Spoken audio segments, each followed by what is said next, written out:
Hi, this is Kim Hanks, the president of Peoria County Genealogical Society, and I have with me today Jane Taylor Becksted, who lives in Arizona, and we're going to be talking about her parents' Taylor Funeral Home in Brimfield. Hi, Jane. Hi. Good morning or good afternoon. Yeah, 2 hours difference. I told my That's right. son we have to really work hard to figure it out. Well, we wanted just a little bit of information from you before we close the book. You donated all the records that your father had, which was so gracious of you. We've scanned them and we have indexed them. Great. And so the originals will go to Brimfield Public Library. And I hope that this Genealogy Society will put the records on the website. In addition, you had a booklet that your dad had from Johnson Funeral Home, and we scanned that and also was indexed, and we hope to put that on. You also gave us some other precious things that are not the topic today, but we thank you for all that. And we're going to try to really connect with Brimfield Public Library on those because like Diane Miner said, it's like it goes back to where it started. So I thought that was pretty profound. So thank you for all that. We were curious to know what was the chronology of events that led to your family coming to Brimfield? Well, I believe that my parents, see, I was 11 when we moved to Brimfield, so I have to kind of imagine certain things that happened. Uh, I know we went to different towns in Illinois looking at funeral homes, so I knew my father wanted a funeral home. He wanted to get into business himself. So we did visit other places. But Dean Johnson, having the funeral home in Brimfield and being probably in his mid 60s, and maybe even before that, decided that he didn't want to do any embalming anymore. So he took all of his work, the deceased people to Peoria, to Goss Oh, Mortuary to have embalmed. And my dad naturally was one of those who embalmed the bodies and got to know Dean Johnson a lot. And then I presume that he was thinking about retiring from that part of the business and asked my father if he would like to have it, I presume, just yes, of course. so in June 16th, 1952, we have the deed of the house of the funeral Oh, home. now Yeah, was Dean Johnson living in that house when your family moved in? I wished I knew, and I wished Yeah. I was some older people in Brimfield. Yeah. I think, here I'm the old too, so Yeah. there are no people to. Yeah, I wished I had asked that question. I It, wish. it's, I just wondered because we know his store, his Undertaker record, which I can attempt to show a picture of, or his Undertaker store, Johnson's store, was, on the main drag in Brimfield, Right. couple blocks away, right? Yes. So let me show that photo um, and share it so everyone can see it. It's so wonderful. So this is one of them. Do you want to tell us about this picture of the Johnson? Well, this one I purchased on eBay, and I got real excited because it was written by Dean Johnson, and it says the second building from the corner there Mhm. is one that we do business in. You can see by the name on the top of the store, I guess, something like that. I can't read it Yeah, properly. But yeah. this, who he is sending it to is his cousin. So he's telling about the family business and family news, which I thought was really neat to get And that on it's, eBay and know these people.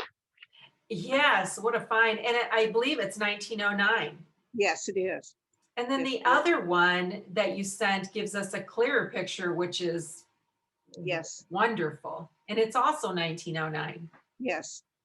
Do you want to tell a little bit about this one? Well, on the window, it says on the left, yeah, where you have your cursor there, it says Undertaker, and then on the other side it says furniture, Yeah, and then it later became a hardware store. Now, right. Which up, I remember. yeah, okay. Now upstairs is where they had a viewing room for the caskets. Oh, So, and there was a large vacant room up there, which was very nice. The whole building was very nicely made. It was really uptown kind of thing. really? But there was a separate area there where all the caskets were, viewing the caskets, and that's where my father would take the families to pick out a casket. Is I up to, see. upstairs of the Johnson and Son place, which Right was next Johnson. to the kind of like the general store at the time, right? Katie Brothers. Well, Katie Brothers was Carson then later. Yeah, which I remember. Right. It was a grocery store and people Grocery lived store. above it. Yeah. Well, tell us about your house because I'm so excited to see these photos. Now that's when we first moved in. My brother is on his bicycle there by the driveway, and he's about 6 years old at that time. He went into the first grade when we moved there. Oh, wow. He was young. Yeah. And this, of course, was before it was painted. And I have a feeling, my mother said at one time that first part where the entrance is, not on the side, yeah, that side was This the one? main entrance, right, was the main entrance. We very seldom use that middle part, This one. right, Because there's a drive. Let me see in the next picture. right, Let's see. Yeah. There's a drive that goes right up there. right. And is that where people came in to, so I'm gonna go back one. So did you live in this part and this was the part that people came to have their visitations and events? We lived in the whole part, The whole part. the whole part. Downstairs, there were 4 rooms, 4 large rooms. The front, I wish I could point to this because I can't point to it. But where the front porch and the side porch. And is. here's another, this is the other side. You go in and you went into the main room, and into where the other window was our kitchen. That was our kitchen right there. Oh, wow. I wouldn't have thought that. Uh-huh. And then there were 2 other large rooms on the other side. Over Further, here. yeah, further east, right? Hmm. Further west, excuse me, further Wow. west. So when there was a service, the kitchen was turned into a viewing room. Oh, So on one side was the refrigerator and all the cabinets and the sink. And that was hidden by a red velvet drapery all the way across the whole thing. And oh. the stove was, Dad had made a wooden box to put over the stove so it would be hidden, and flowers and stuff would be over, flowers would be on top of that. So that was the Whoops. viewing place. Interesting. I wanted to see it from this vantage point again. That room right there. Mm-hmm. Huh. So what was it like then to have, all these people who had passed away in your house? Well, I grew up around death, so it wasn't scary to me. So it was just sort of matter of fact sort of thing. My brother and I got excited because we couldn't eat at home. We had to eat uptown at one of the restaurants. When there was some. Wow, we said that was the good part. It's a beautiful home. Mm-hmm. Certainly. Sounds like it was beautiful on the inside too. It wasn't bad. And then to the further right there, further to the back, that was where my dad embalmed the bodies. I was going to try to see, can you show it to me on this one? Nope, no, he's upside down there. This one. No, your other one shows it better. Ah, okay. This one. Wait, that one, that right there. It was like a garage. It was open like a garage where Dad could bring in the bodies and embalm them, and then they were brought into the kitchen area. Interesting. So what did your friends think? Weren't you near high school, or did you ended up going to all your high school years in Brimfield, right? Yes, I started 7th grade, so I was 7th, 8th, and high school there. Mhm. Nobody Definitely said- yeah, formative years for sure. right, exactly. So did people come over and play, or did they? Yeah, It's- they did. I would have slumber parties and stuff. Yeah. And Mhm. nobody cared. No, nobody cared, huh? Diane and I wanted to know that. No. So then he got into business, and it looked like from the newspaper, because we can see the Brimfield newspaper online, that he advertised almost every single week. He put an advertisement in, and so that tells me that he was a community person. You know, he was Right. really connected. Can you tell us about that? How he was connected to the community? He liked to do everything for the community, to promote the community. I believe he even had a parade at Old Settlers Time, but he was very involved in anything that to do with town activities. And I remember around Christmas time, he would take boxes to the poor. It was never discussed in our family who the poor people were or how many he was taking or anything, but he just mentioned it one time. I remember one Christmas he was having to leave because he had to take a box of food to a poor family. I don't know who they were. And you sent an article about a Halloween celebration that Yes. he was the chair of. That sounded, it was in the Peoria Journal Star, so it must have been a big story. Yes, yeah, he liked to promote anything to get the people involved and to promote Brimfield. And we saw a letter that was in some of the records, that someone had, I guess, written a letter to, back then, you know, they didn't have emails, had written a letter to the township or the city clerk and said, you know, I'd like to point out more about my family. And they sent it to him. Oh, really? Yeah, and he replied and said, here's what I know, and I'm really interested in doing this kind of thing. So yeah, so I'm not surprised that his daughter and you is a genealogist. He seemed to really enjoy that. He did very much so. Well, I showed you earlier I don't know if I can pull it up real quick, the advertisement that I'm not good at pulling up things quickly, that said, I don't think it's this one. Well, this one has me confounded. This was in 1954. And so he has the phone number for the funeral home, but D.H. Johnson. Yeah, I wonder what that was about. Yeah, and then it seems to be cut off or something happened. I wondered how this is, maybe that was his way, like you said earlier, of D.H. Johnson, Dean Johnson continuing to sell those, or, you know, their partnership, and that your dad didn't sell coffins, but they could go and pick them out there. Well, no, my dad did sell coffins. Did he? Yes, that was just, maybe it was a rental. Maybe he rented the room. It was just a place because we didn't have a place. Now this Johnson Arbor is an insurance company. So maybe they just advertised together. Yeah. Dean Johnson's wife was an Arbor. Ah.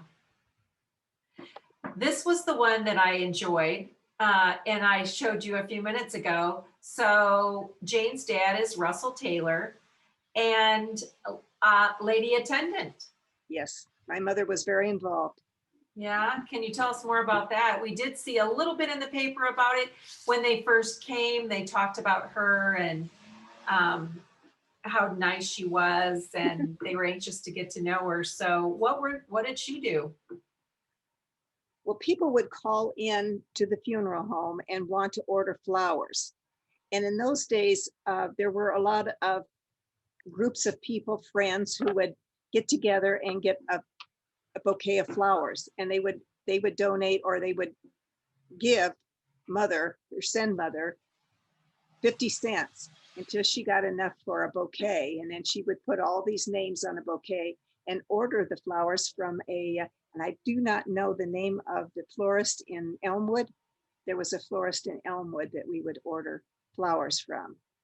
But she was very Interesting. involved in that. And she was a notary. So if anybody needed a notarized document, she was the one to come to. And I'm sure she was key when the family was there and greeting them and Yes, that kind of thing. yes, she was. Yes, she was. And then we were blown away to know that the hearse was also an ambulance service. Yes, it was. How did that work? Well, Dad they would call and ask for an ambulance to go to the whatever. There was an accident in the area or people needed to go to the hospital. I believe the fee was around $10. And sometimes the people could not pay the $10. And so we would get maybe a chicken or some cream, or some eggs or something in our, people would just walk in and put stuff in our refrigerator, and Dad didn't seem to demand any money if they couldn't pay. Well, that's okay. That was fine. I think probably the reason that we had to move to Tucson is because we couldn't afford to live anymore that way, Right, right. Now, we had heard that the ambulance also carried oxygen. So if you needed oxygen, that you would call did he have to have any kind of training for that, or? Well, he had been an ambulance driver in Peoria also. Oh. Goss March, where all the funeral homes, the large funeral homes also had ambulance service. So my dad would have a special uniform when he was working for Goss Mortuary in Peoria. I have a picture of him in his uniform. It was white and a hat and all this other stuff. So yeah, it was quite the thing, but it's not like today. Right. So your parents bought the funeral home. What years were you there then? I'm going to go back to that first photo.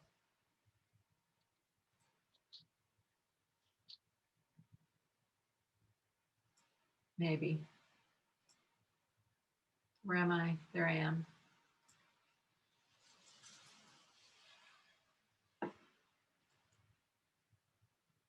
That was before it was painted.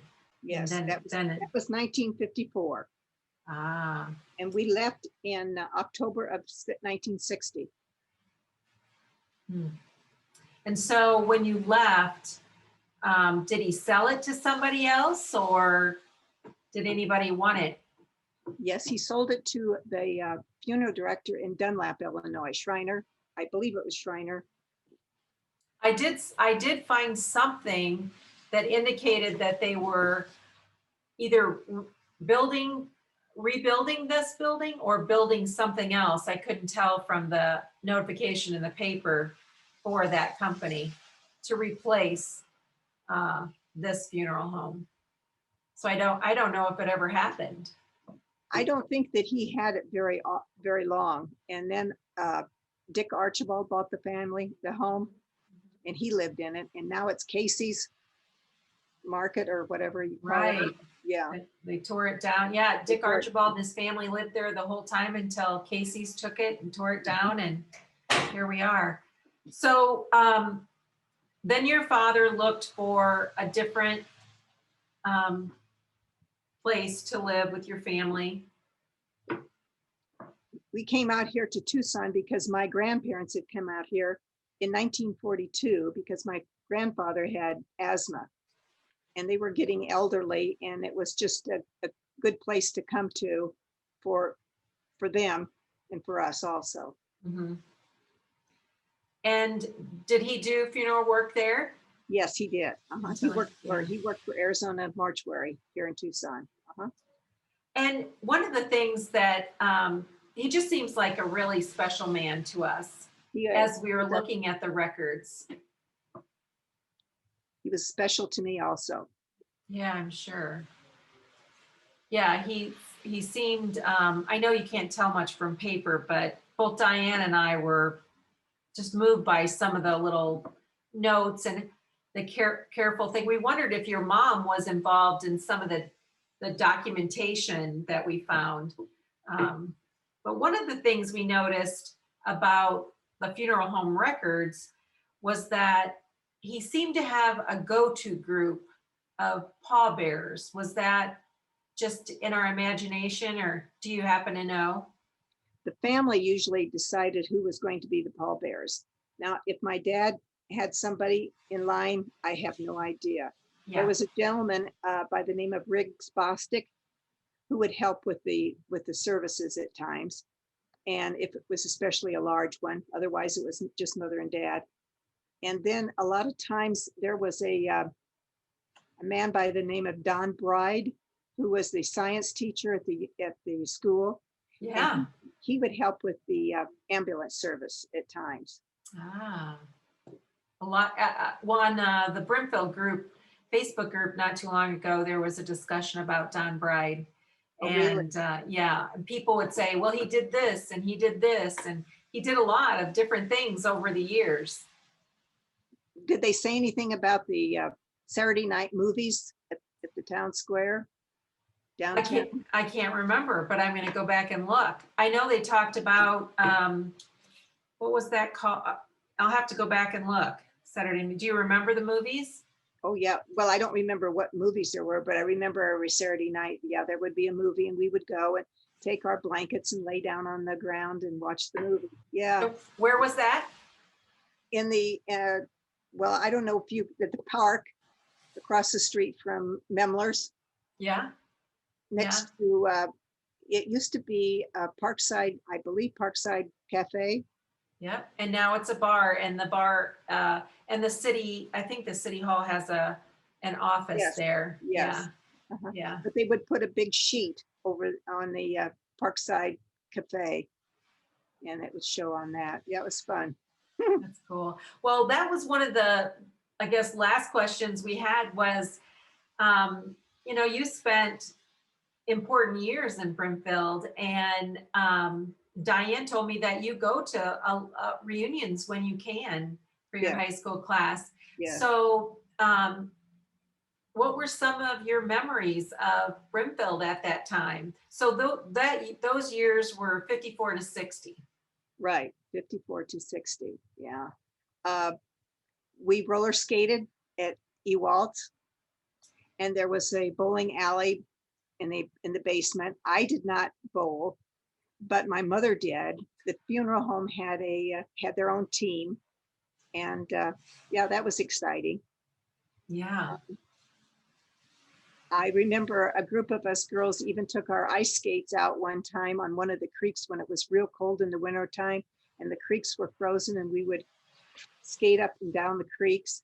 Yeah, yeah. I loved Brimfield. Did you? Yeah, I really did. Yeah, Small. I would And be there today. Mhm. did your brother love it? I don't believe so. No, I don't believe so. He's an entirely different type of person than I am. Mhm. He doesn't care about history or anything. I called him the other day to talk to him about this, and it was just, Well, I know how that feels, and I know a lot of other genealogists know how it feels. We sometimes feel lonely for people that understand what we understand. One thing about my brother, though, is that Mrs. Katie talked to my dad and said that you owe me a certain amount of money. And my dad says, well, why? She said, well, because your son has been taking piano lessons and he hasn't been paying. Oh my goodness. That's the kind of brother kind of person my brother was, he just get involved with things but wouldn't tell anybody, but so dad had to pay for the piano lessons. He didn't even know he was taking. Funny. Mm-hmm. Did they have a library when you were there? Just Mrs. Blundy, and it was a little, I can't remember what it was, just that little house across the street from Katie's, right? It had a little stove in it, didn't it?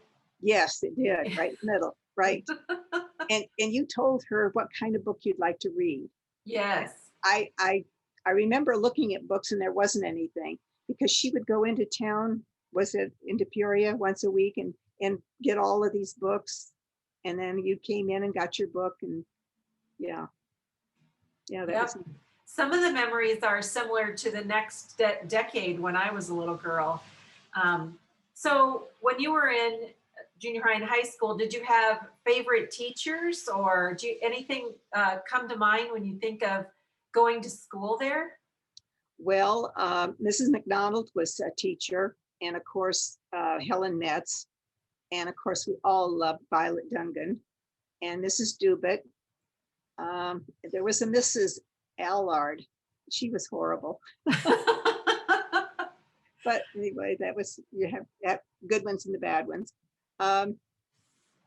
Dungan is my dad's aunt. Oh, is she? Yeah, we loved her dearly. And I would visit her when I would go to Brimfield. Is that right? Uh-huh. Wow. After we moved, whenever I came to Brimfield, I would visit, Violet Oh my Dungan. goodness. Yeah. Yeah, it was neat. So in high school during that time, what was a popular thing that they did in the high school? Anything come to mind for, I can think of basketball games was a big deal when That was a I big, in very school. big deal. And sock hops, we could have, dances, but we had to wear our socks and you decorated them. And I don't know if there was, I can't remember if there was a prize or not, but we all decorated our socks. And there, of course, there was the prom and the queens. Yeah. And my dad would supply the organ or donate the organ for any of the graduations or any other big events on the school Wow. campus or in the gymnasium. Yeah. Because he had one in the house. Yes. Mm-hmm. That must have been quite the thing to put that in a truck and take it to school. Yeah, he'd take about 4 people and they'd take it to their, and we had, we not rented out, but we gave out card tables for the people who had card Oh, clubs, oh, sure. Pinochle and Canasta. Canasta was a good game in those days. That's right. Yeah. Yeah. So what year did you graduate from high school, if I can ask? 58. Yeah. 58. Yeah. Just a little bit before my parents. Mm-hmm. Right. Yeah. Joan Higgs or Joan Hines and Elaine Hamilton. Charlie Econaw. I don't know if anybody ever stayed back there. I think everybody left. Oh, yeah. I think so. I can't remember. Well, we wanted to take this opportunity because we were afraid it would get away from us and we wouldn't have a chance to match your story of your dad, Russell Taylor, and his Taylor Funeral Home in Brimfield. And because you donated those records, it just got us going. And Diane Miner and I are both, that's our hometown. And I bet you kind of consider it your hometown as well. I do. And it means a lot.